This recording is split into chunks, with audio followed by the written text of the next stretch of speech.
දැන් උගත්තු හදනවානේ මොකද්ද සමලිංගික සේවනය සීලාචාර කරන්න හදනවා. පරදාර සේවනය පරපුරුෂ සේවනය සීලාචාර කරන්නට හදනවා. දරුවන්ට පාසලේ පෙම් කරන එක අනිවාර්ය විෂයක් කරන්නට ලෑස්ති වෙනවා. මොනවද මේ? අපේ දරුවෝ අපේ අම්මලා තාත්තලා බොහොම සැලකිලිමත් වෙන්න ඕනේ.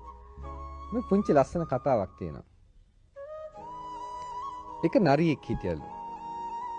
නරින්ගේ රස්සාවෙන් කුකුළු හොරකම යනවානේ. හොරකමේ ගියාලු එක ගමරාල කෙනෙකුගේ ගෙදරට. මේක සැරෙන් සැරේ කරනවා ගමරාලට බේරෙන්න බෑ. ගමරාල උගුලක් ඇටෙව්වලු. නරියගේ වලිගය අහුණලු උගුරට.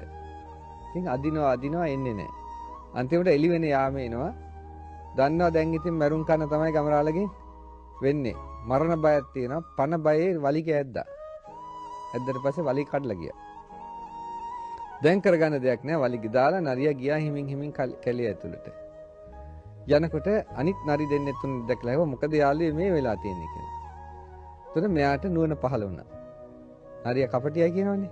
කපටි නුවණක් පහළ වුණා. පහළ වෙච්චාම මේ නරියා ඉඳගෙන කියනවා බලන්නකෝ මෙච්චර කාලයක් මං දහ දුක් විඳ මේ වලිගෙ හින්දා. බරට බරේ මේක එහාට මෙහාට වෙනනවා හැමතිස්සෙම. දැන් මට කිසි ප්‍රශ්නයක් නැහැ. හරි නිදහස් මම. ඉතින් මම මේ අර ගමරාලගේ අතන මේ ගෙදරට ගිහිල්ලා මම මේක නිදහස් කරගෙන ආවා. ඉතින් අරගානි තව ඇත්ත තමයි ඒක නා. කියලා ඒගොල්ලොත් ලෑස්ති වුණා. අපිටත් මේක කඩා ගන්න ක්‍රමයක් තියෙනවා නම් හොඳයි කියලා. ඉතින් මොකද කරේ? නරි ටික කතා කළා මෙයත් එක්ක කතා කළා කොහෙන්ද කඩා ගන්න කියලා. ඉතින් එන්න මම පෙන්නන්නම් කියලා එක්කගෙන ගියා. නරි ටික පොලිමේ යනවා. යනකොට ටිකක් තලත්තානේ නරියෙක් හම්බ වුණා. මේ නරිය හැව කොහෙද උන්නහැලා යන්නේ කියලා.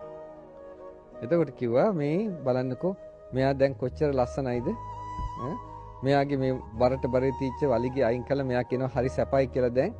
ඉතින් අපිත් හිතුවා අපිටත් ඒ සැප ඒක බොහොම හොඳයි. ඒකින්ද අපිත් මේ වලිගය කඩා ගන්න යන්න හදන්නේ කියලා. එතකොට අර අනිත් නරිය අහනවා ඔයා ඊයේ එහෙම කිව්වේ නෑ නේද මේ වලිගය මට බරයි කියලා. වලිගය කරදරයක් කියලා. මේ දැන් කඩාගත්තට පස්සේ නේද ඇවිල්ලා කියන්නේ? කිව්වා එකත් එකටම ওই මිනිස්සයා ගමරාලගේ කුකුලන්ට ගිහිල්ලා ඔය වලිග කඩාගෙන ඇවිල්ලා තියෙනවා. ඔය ඇත්ත ඔය ගැටේට අහු වෙන්නට එපා කියලා. මේ කතාව මම කිව්වේ පින්වත්නි අපේ සමහර හැම උගත්තුම නෙමෙයි සමහර උගත්තු පිට රටවල් වලට ගිහිල්ලා ඒ පිට රටවල් වලදී වලිග කඩා ගන්නවා. ඒගොල්ලන්ගේ දූ දරුවෝ නැහැ. දූ දරුවෝ අනාචාරයේ යනවා. ඒගොල්ලන්ගේ පවුල් නැහැ. ගොක් ඔය පිට රට යන නැත්තන්ගේ ඒවා තියෙනවා. ඒගොල්ලන්ගේ ස්වාමිවරු එක පැත්තක, භාර්යාව එක පැත්තක දුෂ්චරිතයේ හැසිරෙන්නේ. ඒගොල්ලෝ උගත්තුනේ. මෙහි ආවට පස්සේ ඒගොල්ලන්ට මාධ්‍යවල තත්ත්වයක් තියෙනවා. ඒගොල්ලෝ ඉදිරිපත් වෙනවා. නමුත් මෙහාට ආවට පස්සේ ඒගොල්ලන්ගේ අනිත් නෑදෑය හොඳට ඉන්නවා. ඒගොල්ලන්ට වෙනසීම ඇති වෙලා. දැන් ඒගොල්ලෝ හදන්නේ මොකටද? ඒක සීලාචාරයයි කියලා මේ ශිෂ්ට සම්මත සමාජයේ වනසන්නට හදනවා. වනසලා ඒව සාර ධර්ම කරන්න හදනවා. මෙහි සාර ධර්ම ටික වනසලා. ඔකයි කරන්න හදන්නේ. ඒ නිසා හිතන්නට ඔය එක එක්කෙනා කියන ඒවා නෙමෙයි හරියට බුදුරජාණන් වහන්සේගේ කුසල අකුසල් දෙකට එන්න අනිත් අය කියනවා පැත්තකට දාන්න. බුදුහාඳුර දේශනා කළේ ඒකයි.